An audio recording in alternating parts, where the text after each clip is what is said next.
Welcome back, everyone, to the Tuesday edition of the Three-Man Week College Basketball Show, presented by the fine folks at sportsbookreview.com that make this all possible, Mr. McKeon. Check out their stuff at sbrodds.com. That should be your placemat, your cheat sheet for everything that we talked through today. Line value is king. That is the motto that I continue to push for the show, even though I know the adoption isn't quite there yet. But I will continue to beat that into the ground, Mr. McKeon. Also, sbrpicks.com. Link right there. Immediately above you on the screen. Navigate to it. Lots of great content there at picks, analysis, winners. More winners than we have been producing the last few weeks. But hey, it's always the do theory on the show. Why do you cut us down like that, Matt? We're still doing just fine. I'm trying to humble ourselves. I'm just trying to give a sacrifice to the gambling godship. Just any sort of odd ball I can throw to maybe shift the mojo or the juju in our favor. I'm going to try it, okay? I'm not going to trial and error until we find success. Kai, thoughts? I think best bets were 8-4 or 9-5 last week, something like that. So I don't. Was it really? I don't know wow. Okay. Yeah. Yesterday was 1-2 yesterday. Stephen F. Austin lost by that hook line value, but I'm going to talk about a different game real quick. ETSU Chattanooga ending, guys, was wild. Yes, it was. ETSU came all the way back, shooting one free throw down two with 5-ish seconds left. Spread closed 1.5, by the way. They missed, grabbed the rebound, kicked it out, made an off-balance three to take the lead with 2 seconds left. Those of us who were on ETSU went wild. But wait, Jason Shea, their coach, called a timeout before the shot went up. Absolutely heartbreaking for ETSU backers. Hopefully you got at least some 2 to push some of your bet. But man, Kai, that was a want-to-get-away moment for Jason Shea. Yeah, he was just let's talk it over, guys. Sorry about that. Yeah. I might say, don't call a timeout in the situation anyways. Hindsight, obviously, but what are you going to do? There's 2 seconds on the clock. I don't know. Jim, what do you think? I've always been a fan of letting it play out, especially when the defense is not set like that. But, he's a coach and I'm not. My takeaway was that I just got to give a little tip of the cap to Florida State and in particular MJ Walker, because I said I don't believe he's a 44% three-point shooter yesterday. Turns out he's a 60% three-point shooter. He's just a complete inferno this season. That whole team was on fire last night. Kai, you had a great call on the Knowles. It really impressed me. I think that ceiling is so high for them. I know. Just because of the athleticism and now the fact that they're lethal from downtown, Matt. I think they could make a real run in the postseason. I agree, Jim. I'm prepared to call them the best team in the ACC. I was skeptical when they were going on that surge before the shutdown. They come out of it, and then to do what they did last night. It's almost like their athleticism and size is immune to the pack line, shackles, and confinements that UVA usually does to you. So that was just, that was a head-turner, impressive effort for sure. I just wanted to comment on the OVC road favorites last night. Murray State and Eastern Kentucky both went scorched earth. I think we've continued to beat the drum of the narrative around how the OVC is a very stark dichotomy. We saw that play forward last night. I think going forward, though, as we talk about these mid-major conferences, the motivational lens is going to be huge, right? You have to know what the format is of the conference tournament, which teams are already eliminated, which teams, are basically right on the cut line, and which teams already have their spot locked in and thus may be more inclined to rest some folks. So be ready for those angles as we continue to talk through the rest of the show for the rest of the season. Now, let's get to the outline here. In an early gaffe on the outline, I think I'll blame the weather. I sent the outline over to our fine folks yesterday, forgetting to check the updated schedule. Wanted to talk the Red River Shootout, Kai, but unfortunately that has been canceled. Instead, we will stay in the Big 12, though, not so far away. Iowa State and Oklahoma State will take the place of Texas, Oklahoma here. And for me, this feels a little bit like deja vu of Saturday when I backed K-State against the Oklahoma State Pokes. And we've talked about this dynamic that the Pokes have, and that they're talented, obviously, but they're not great at putting teams away. They tend to play down to their level of competition. Sure enough, K-State wins the second half by 9 points yesterday. Obviously, they were without Isaac Likely in that game. His status, I believe, is questionable. Kai, what do you see here tonight? Yeah, spread's high, in my opinion. I liked it better at 12. Would probably take it small at 11.5. Not enough to recommend on the show, but yeah, I get it. I get what the odds makers are doing here. The Clones are 0-11 in the Big 12. Their only 2 wins this year against SWAC teams. I mean, they're not a good basketball team, but they've had a lot of injuries. They've covered 3 of the last 5. Probably should have covered that second game against KU also to make it 4 out of 5. This team is not totally helpless. They do have some talent. Oklahoma State, they just have the ability, like you said, to play down to their competition. They can beat any team in the country almost, not Gonzaga or Baylor. But yeah, they can also lose or be close to Kansas State, Iowa State. So I do lean Iowa State in this matchup. I just think it's super high. Not super confident, Jim, but spread's just too big.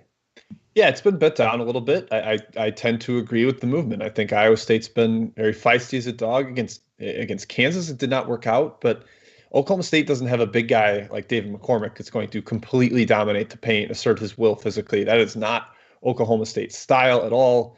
And yeah, I mean, you guys hit the narrative that I think actually matters, the way that Oklahoma State plays to its competition a little bit, not really have that killer instinct as a big favorite. They're 2-4 as a home favorite against the number. It's not that great. And if Likely's out again, that puts a heavier burden on Cunningham. We've seen him be a slow starter to games. Great finisher, but not somebody that's going to come out and just shove a dagger into somebody right from the start. So, yeah, I definitely lean towards Iowa State here. Not going to endorse it at the current number, but it would be clones or nothing for me here. Yeah, apologies we could not find more specifics on Likely. He was held out for a nagging foot injury last game as sort of a precautionary rest. He was available in an emergency situation. Pretty disrespectful to K-State just to say, yeah, our second best player, we don't really need to use you against you guys. You're just not that good. I got to think they give a little more respect to Iowa State's name tonight. But again, we'll see. I think he's worth at least a point or so of value, just what he does on both ends of the floor. So keep an eye on that. All right, next up, we're going to SEC country. The Florida Gators chomp chomp. They are out of a shutdown, probably why you haven't heard their name brought up on this show in a while. Interesting dynamic here, though. They were supposed to play Saturday against Texas A&M. Were cleared coming out of their quarantine. But Texas A&M had issues in their program, so that caused the schedule switcheroo here. And so now, 2 days later, they will be taking on Pig Suey. Jim, I got to go to you here first. I mean, it feels like it's a pretty safe bet that we'll get all hands on deck for Florida tonight. I know a lot of the risk with the team coming out of COVID is that there could be a late surprise scratch. Because they were cleared to go Saturday, I think you're getting a full roster from the Gators. The question is, does that rust come into play here? I'm not too worried about it. It has not been that long of a shutdown, not even 2 weeks, I don't think. And I think a lot of the data that's come out about that, whether it's from, I think Stuckey did some ATS data research, Evan Mia did some research just about scoring margin. And the 14 days or less really haven't had that big of an impact. In fact, maybe could be a boost for a team that has been without Keontae Johnson all season. They got some more rest. Yeah. And Arkansas is just off that huge road win at Mizzou. I just think the spot is very good for the Gators. I'm not worried too much about the matchup. Maybe Arkansas beats them up on the offensive glass. That's a concern. But Florida's my best bet today, Matt. Florida +5. It is not a big slate out there. So, being picky and choosy. But I will take the Gators on the road in a game that I think is a lot closer to a toss-up, especially both teams need this for the NCAA tournament picture. So I'm going to give just take the points here with the Gators +5. Spread might be 4, Jim. I think might just updated. Check me on that. Let's see. We have some head-to-head in the chatter as well. Light the Lamp says he sees a 5. Can I get a second confirmation? I'm taking I'm letting you take the 5, Jim. All right, great. I'm going to talk about Florida, Arkansas now. That was my fault. I was seeing a lot. No, I was waiting for I saw Light the Lamp endorse 4.5. I wanted to see a second confirmation, second source there confirmed. But go ahead. I think the number says Florida. I'm just a little scared of Arkansas right now, man. They're on fire. 6-1 over the last 7. Just beat Kentucky and Mizzou on the road. Much better team at home this year. They're 11-1 at home. I've been waiting for the Gators to kind of fall off a bit after Keontae Johnson was out for the season. They certainly played very well without him in the lineup, certainly better than I thought. I'm still thinking they're not quite going to get to that point again. They had the impressive win against West Virginia, but they also lost to South Carolina right after that game. So I do think Castleton will have a good advantage in the side here against Arkansas, but I do think they have a bevy of athletes, the Hogs do, to kind of shut down the Gator perimeter. So, Matt, stay away from me, matchup Arkansas, number Florida type of thing. Yeah, we get a lot of back and forth dissension on what the proper number is. Man, I hopped in at 5. I would only put it as a show play if it was 5. I'll let you guys litigate how we want to do this here. But Jim, I know that I can bet 4.5 right now, so I'm going to take 4.5. Done. 5 does seem like maybe it's not really out there. So for respectful to the chat mob and for the line folks, I will take Florida +4.5. They are our overlords, so we will defer to them in all circumstances of debate. I'll stay away, but Jim, I wish you luck tonight. I kind of like the over. I think Florida's been struggling to play defense. Like they come out of the shutdown antsy, hyped up. You see a really up and down, high-paced game. So I'm trying to get some double action on this one. I would take the over, although I think it's been bet up a couple of points. All right, to Big East country we go here for our third game. Xavier at St. John's. Headed to the Big Apple. Xavier struggled, speaking of COVID shutdowns, when they came out of their pause over the weekend. Got off to a white-hot start, but then just could not keep pace with UConn, who really played well. First time we've seen them play up to their potential in quite some time. However, Ky, the Johnnies, 9-1 against the spread in their last 10 games. And it should be 10-0 if you want to, basically take away the overtime sort of scummy non-cover their last game Saturday against Butler. It sounds like you're a bold man going against these white-hot Johnnies. Why? Yeah, I lean Xavier for sure. Yes, they were handled out of the shutdown by UConn, but this team is playing very well before they went into shutdown. St. John's, they're hot, but then they crashed back down to earth, man. I mean, I know they were kind of leading that game, but you can't lose to Butler. That's just something you can't do when you're trying to get into the tournament. You're right on the cusp. That's a tough loss for me. These two teams played an 83 possession game in early January. 83. And Xavier won that game by 8, despite shooting 0 for 12 from 3. It was a very, very weird game, very ugly to watch. I think Xavier can handle the Johnnies' pressure. Obviously, that's a big way they beat teams. They're just all over you in the backcourt. However, if St. John's shoots well, like they've done so often in this hot streak they've been having, Xavier is certainly going to let you do it. They're not great at denying threes. They are good in transition defense, though. So I'm leaning towards Xavier, Jim, plus 1.5 right now is the way I'm skewing currently. I'm the other way, unfortunately, Ky. I'm skewing towards St. John's myself. I'm actually worried about the pressure. They turned it over 19 times in that first meeting, which in an 83 possession game isn't, death, but it is over 20% of the time. I'm not a huge fan of their point guard situation. Scruggs is awesome. I'm not sure he's a true point guard, and they don't really bring one off the bench either. Yeah. So that ball handling could be a slight concern. The Johns have just been playing really well other than blowing that lead. And I think they can come out and play much better this time. They need it for the bubble purposes. They're on the fringe, the cusp of being a tournament team right now. They need to stack wins.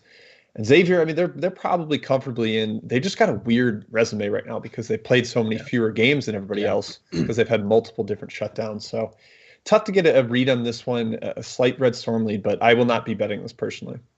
Yeah, Ky, you mentioned the last game between these two went to 83 possessions, I believe. And I think the early steam indicates people are picking up that from 151.5 to 154. I did take the over small, full transparency at 154.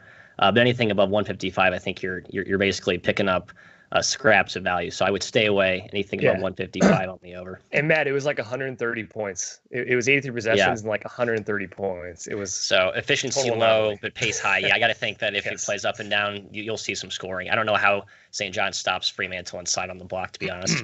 All right, we got another big Power 6 showdown, Big Ten this time. Michigan State at Purdue. And Jim, I think I'm going to kick it off to you here first. I think you've been smart enough, bold enough to fade this Michigan State team. Me and Ky, I think, recognize that they're bad, but you've been able to put your money where your mouth is. I think we all sort of agree. Michigan State, not a good basketball team. Purdue, on the other hand, a burgeoning basketball team. We've waxed poetic about how good their freshmen are. This underclassman, Travion Williams, is playing like a Player of the Year candidate. Jim, what are we missing here? I don't think you're missing a lot. In this game, this is the first time I've seen the line move against Michigan State. It seems like the market has repeatedly been waiting for them to play a good one. They haven't. They really, really haven't, especially over the weekend. Just a complete embarrassment hosting Iowa, lost by 30. I think it was the worst home loss of Tom Izzo's tenure, which is a long, long, storied tenure. So that was really ugly. I still am going to take Purdue -6 here, though. I just think that's a team that knows what it is. They're going to slam the ball into the post. Yeah. Williams and Edey can score on these Michigan State bigs. They're a little bit soft, a little bit undersized.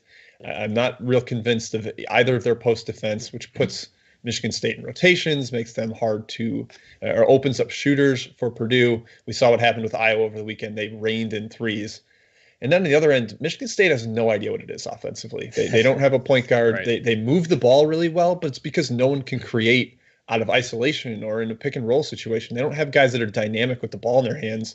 And Purdue's defense can absolutely exploit that. I will lock into Purdue -6. Ky, I have a feeling you're probably not joining me, but that's okay. Yeah, I'm leaning your way, though, Jim. Hey, Josh Langford says Michigan State's not giving up on their season. Well, they better start winning then, Jim, because conceivably, if Sparty does win 5 of the last 6 games, they could be in the tournament. That's a huge ask, and especially a huge ask to start with Purdue. Sparty's just 2-5 straight up on the road this season. Purdue, obviously a very good team at home, and also just a better team in general. Game 1 was 61 possessions, and Michigan State led by 15 at half. That's insane, and they still lost that game. Purdue won. Teams combined for 6 for 37 from deep. That speaks wild to run. Yeah. Wild run late in that game. That speaks to Jim's point on offense. Michigan State's the second worst offense in the Big Ten. They're terrible. Traven Williams, Edey, they're going to destroy them in the paint, inside, on the boards. I think the spread might be high enough to warrant a Michigan State lean with a low possession game. I saw someone in the chat say Lawyer and Watts might be out. I don't know the source on that, but if that's true, certainly Purdue. But yeah, Watts missed a lot of the Iowa game late. He sat out for some of the second half with an injury. If that's true, obviously Purdue's definitely a play there. But yeah, Matt, lean Purdue -6 for me. And I think Lawyer had some sort of illness. And actually, it might be a few guys on the team that had a non-COVID illness. So I think some of the early money on Purdue, Jim, could be because of that as well. But let's hope the market's wisened up to the fact that the Michigan State team just really isn't that good. No, let's not. Keep betting Michigan State spreads down. So that we should be endorsing the other way. I don't know why I'm trying to help our competitors here. But that's what we're seeing here in this one. Time for a chat mob break. I'm seeing a lot of feisty inquiries, specifically about an extra board game that we'll get to. But Jim, go through the rundown on what you got here. Yeah, Matt, we can start there. I think I know which game you're referring to. Hi, Na, and multiple other people asking about Texas Southern and Jackson State, the big SWAC showdown. Matthew, this game was supposed to be yesterday, got pushed due to weather. I could see it getting pushed again today, honestly, so there's a chance this game gets postponed again. But Ky, I'll go to you first here. Which way are you leaning in this showdown? Jim, I missed what you said. I'm sorry. Say it again. I was thinking. I got it right stuff. Here. Ky, right here. I'm open. Right here. Right. I was like, he'll go to Matt first. I'm fine. Just tell me the game. Texas Southern Jackson State, Ky, and here's my take on it before you can add the cherry on top. I'm sorry, I'll pay. Texas Southern, surprisingly, and it'd be a game that you would think of a major coaching advantage on Jackson State's side. Wayne Brett, a coach that we really respect. Johnny Jones, more of a talent acquirer. Let's just put it nicely there. They did sweep Jackson State last year, though. I think that's something to note here. Another thing, Michael Weathers did return last game for Texas Southern, and you have to know about Tristan Jarrett, Ky, the infamous. Quasi-quitter who took his jersey off and threw it on the. Not a quitter. Apparently he's been welcomed back. Apparently he's been forgiven, but I don't know if his status tonight is in any way certain. That's the only thing on this matchup. He got ejected for arguing with a teammate and got mad and threw his jersey. I think he's going to be back in the lineup. If he's not, it's clearly a Texas Southern bet. I still think the second best team, I'll say, in this conference behind Prairie View. Jackson State, though, Wayne Brent's best team, I think, during his tenure. And last year they had a pretty good team as well, Jim. Yeah, this team is very solid. They brought in some random talent. We talked about Isaiah Williams just showing up on the roster from IUPUI. The Jarrett thing is huge, and this line has flipped. It was Jackson State -1. It's now Texas Southern -1, so the favorite has swung over. I wonder if somebody has knowledge on Jarrett. Brent said they were going to handle it in-house, but we don't know what that means. That could be a game suspension. We're not entirely sure, so I just can't, in good conscience, touch it right now without knowing Jarrett's status. Yep, agreed. All right, let's move on.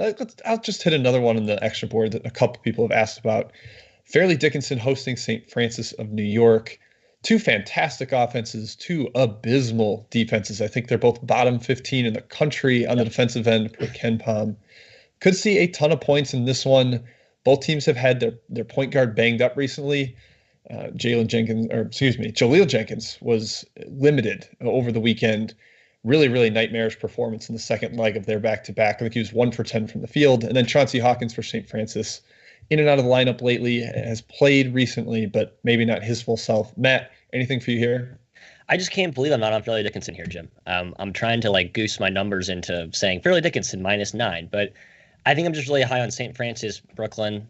The reason I lie is because Chauncey Hawkins has been awesome. You can pretty much pick apart their good games and bad games into when he's played and when he hasn't.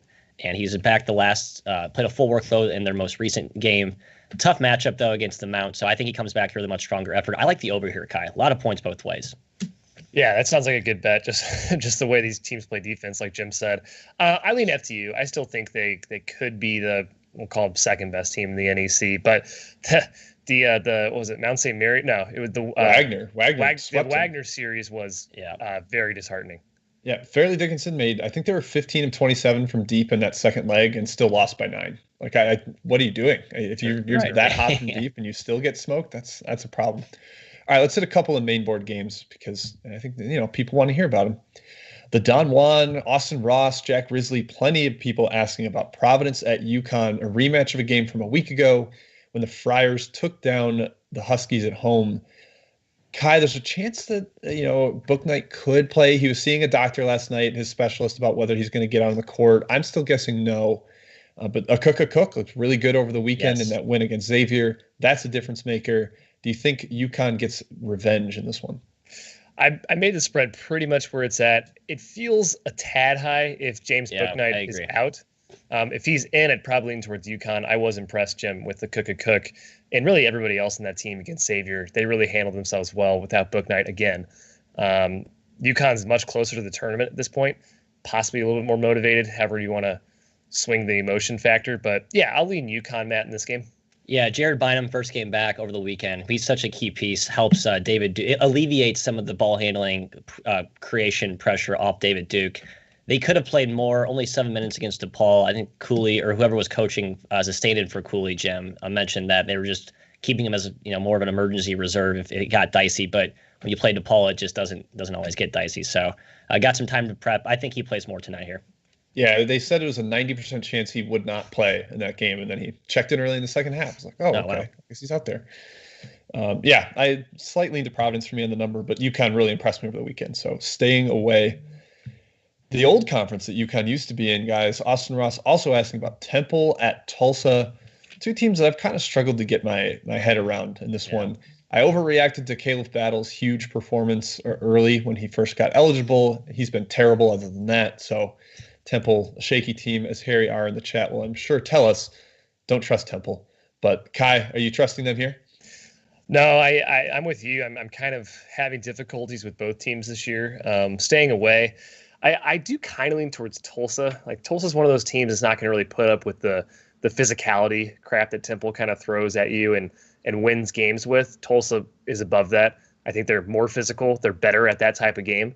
So I'd probably lean towards Tulsa. It's going to be an ugly game. I have no interest in watching it, Matt. Yeah, Tulsa the whole week off 3 straight losses. I mean, if there's ever a spot they're going to play well, this is it. They've really started to struggle though the last few weeks. I think they're white hot in the non-conference, but certainly started to come back down to earth since conference play began. Yep. All right, let's do one more, and I'll save the rest for the end. Matt, I got to go to you on this one because you and I are at odds a little bit.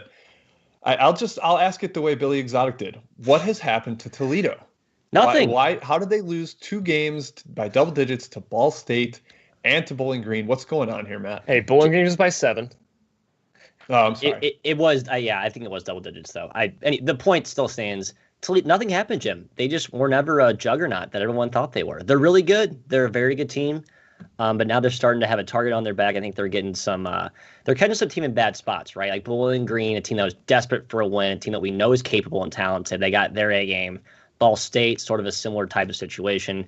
So I'm not looking at that as an indictment on Toledo at all. However, I do think they got a little bit inflated by the betting markets we saw them take steam against. I was going to take Miami at the opener, but it got bet down to 11. So I'm thinking my lucky stars, I don't have to fade Toledo. It's just never a fun exercise. Yeah, people got to remember, man, Bowling Green was the preseason favorite in the MAC. They have talent. They have capability. They can beat any team in this conference. I agree Toledo's regressing a little bit, and you're probably seeing that in these last 2 games. I lean towards Miami of Ohio. I think the spread's a little bit too high, frankly. Yep. If I was not a part of Toledo Faders Anonymous, I would be on Miami here, but I just won't do it. The Rockets have always just given it to me whenever I've faded them, so don't need to do it. All right, Matt, let's go back to the outline. I will save these rest for the end. I'm going to kick it back to you guys really quickly here because our second section of the outline commences with MIZZOU traveling to the Peach State in Athens, Georgia. It's time to talk Tigers. The big storyline here, Jeremiah Tillman will not be traveling, will not be playing with the team as his interior fulcrum. We talked about what a weapon he's been, how much he's been a boon to the offense, and obviously his interior presence on defense means quite a bit. Ky, what are you looking at here, given the fact that the Tigers will be without Tillman against the a transition-reliant Bulldog squad? Yep. Point A, guys, no Tillman. Point B, emotional hedge here. Georgia plus 3.5 is my best bet of the evening. It is kind of a must-win for Mizzou. Losing 2 straight to Ole Miss and Arkansas, both teams extremely hot. Not the worst thing in the world, but they're still trying not to fall off that 5-seed line, 4-seed line, wherever you want to have it. I just think they're going to struggle without Tillman. Georgia is a lower tier SEC team, still more than capable of winning this game. They're much better at home than on the road. This is a team like Arkansas just plays better at home. Yeah. I think Tillman would have gone for 20 and 10 in this game. I would have leaned towards Mizzou. If they had him in, he would have dominated it. But without him, Mizzou has no inside presence. Mitchell Smith is not a post scorer. Parker Brown is not a post scorer. Kobe Brown not a post scorer. So I worry about them.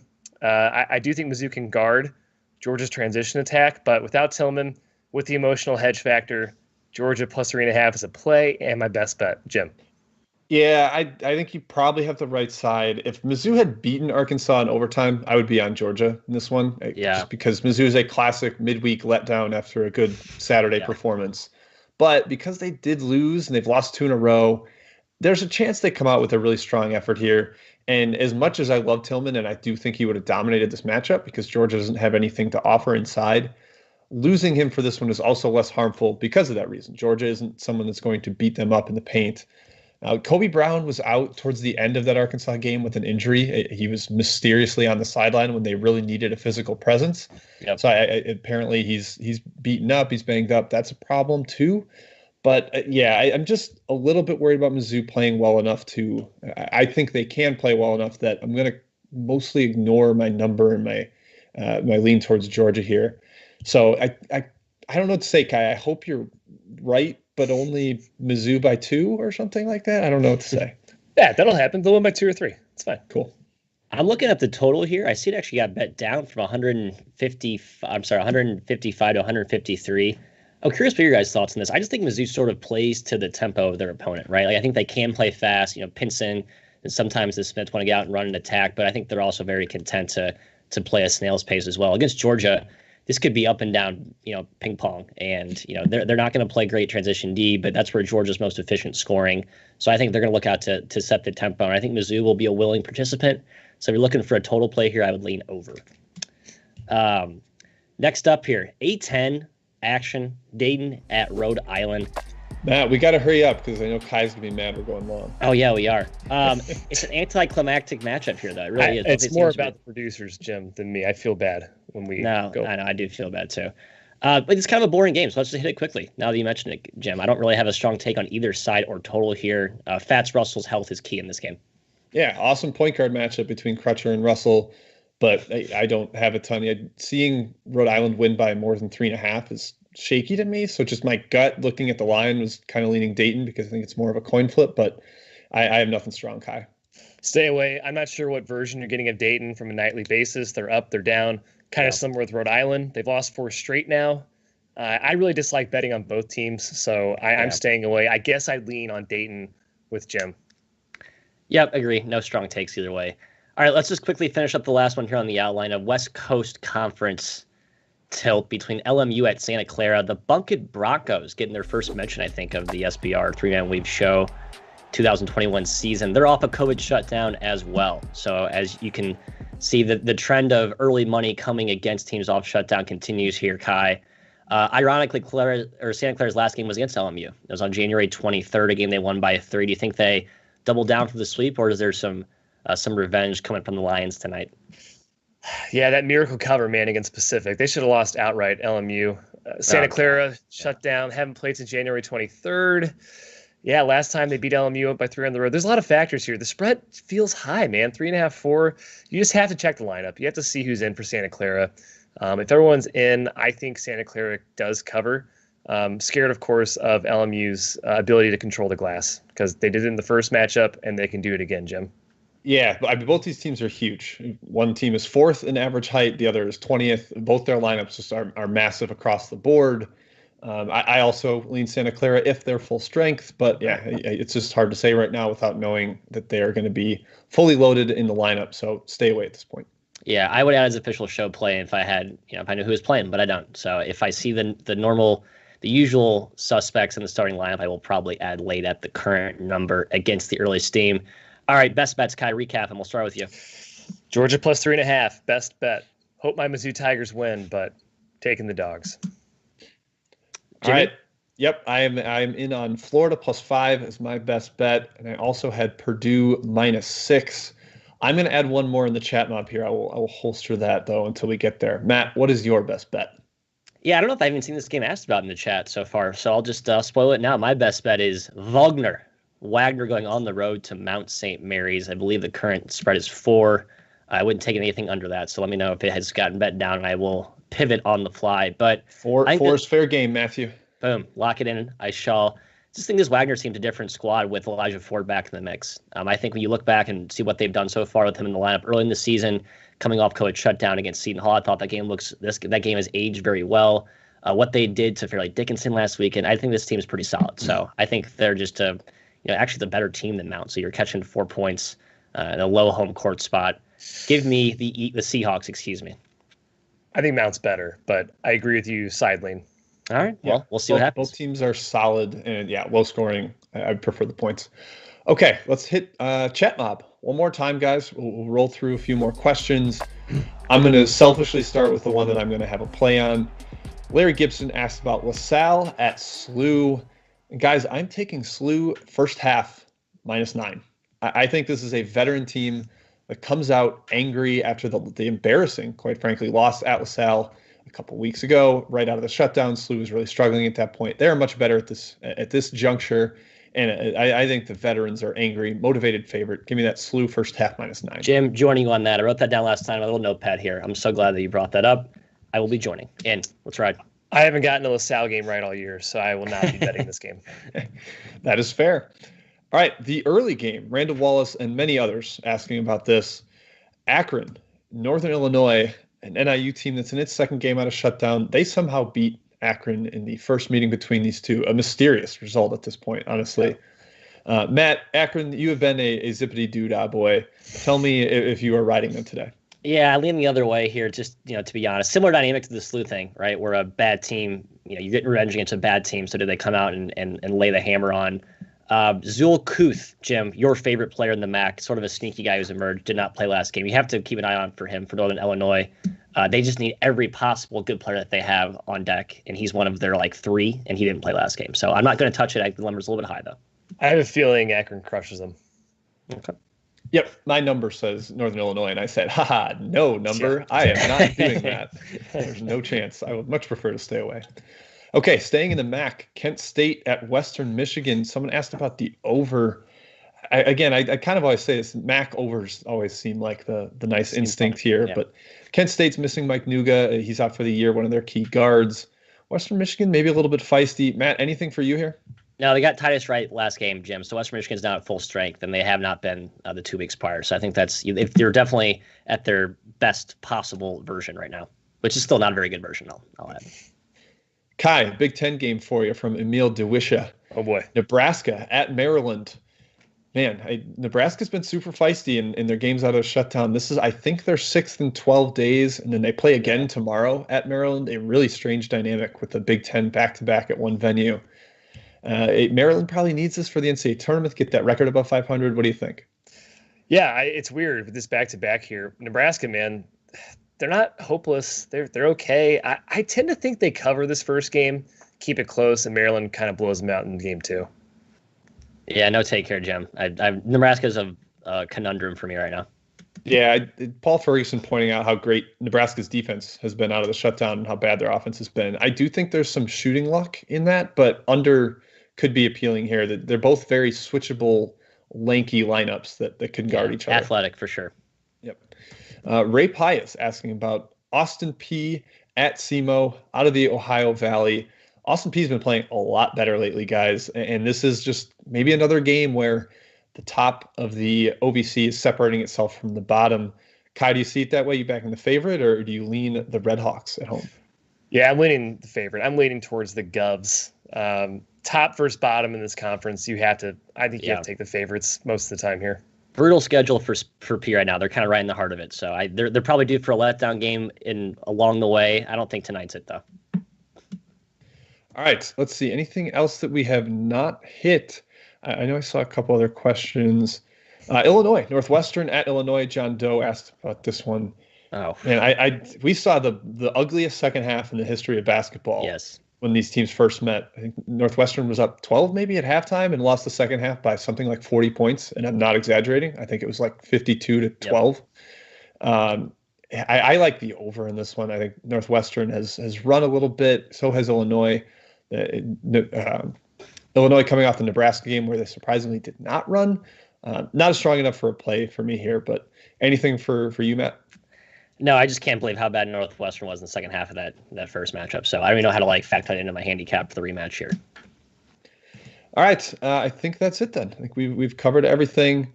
Thank you for all the questions, chat mob. Matt, I'll let you wrap it up. I'll sign it out quickly here, folks. Take care. Good luck tonight. Come back tomorrow, same time button. As always. Hit the like button. SPRpicks.com/NCAAB. SPRodds.com.